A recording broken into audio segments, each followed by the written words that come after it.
দেশে প্রথমবারের মতো চট্টগ্রামে চালু হলো স্টুডেন্ট হেলথ কার্ড।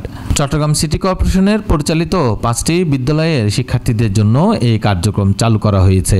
বুধবার সকালে কাপাসগোলা সিটি কর্পোরেশন বালিকা উচ্চ বিদ্যালয় প্রাঙ্গণে স্বাস্থ্য কার্ড কর্মসূচির আনুষ্ঠানিক উদ্বোধন করেন মেয়র ডক্টর সাদত হোসেন।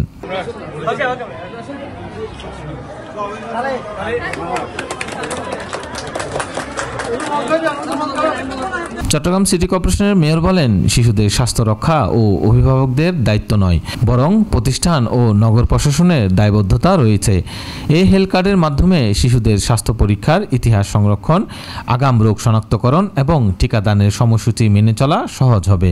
তিনি আরও বলেন, শিক্ষার্থীদের ছোটবেলা থেকে স্বাস্থ্য সচেতনতা ও পরিচ্ছন্নতা বিষয়ে গড়ে তোলায় আমাদের লক্ষ্য।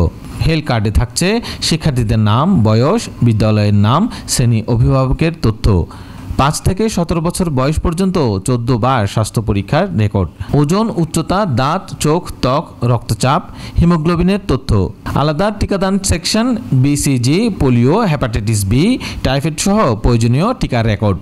উদ্বোধনী অনুষ্ঠানে উপস্থিত ছিলেন চট্টগ্রাম সিটি কর্পোরেশনের প্রধান নির্বাহী কর্মকর্তা শেখ মোহাম্মদ তহিদুল ইসলাম, শিশু রোগ বিশেষজ্ঞ প্রফেসর ডক্টর প্রণব কুমার চৌধুরী, শিক্ষা বোর্ড চট্টগ্রামের চেয়ারম্যান প্রফেসর ইলিয়াস উদ্দিন আহমদ, অতিরিক্ত জেলা প্রশাসক মোহাম্মদ শরীফ উদ্দিন, চট্টগ্রাম সিটি কর্পোরেশনের শিক্ষা কর্মকর্তা ডক্টর কিসিঞ্জা চাকমা। মেয়র আশাবাদ ব্যক্ত করেন, চট্টগ্রামের অভিজ্ঞতা দেখে দেশের অন্য সিটি কর্পোরেশনগুলো এই মডেল গ্রহণ করবে।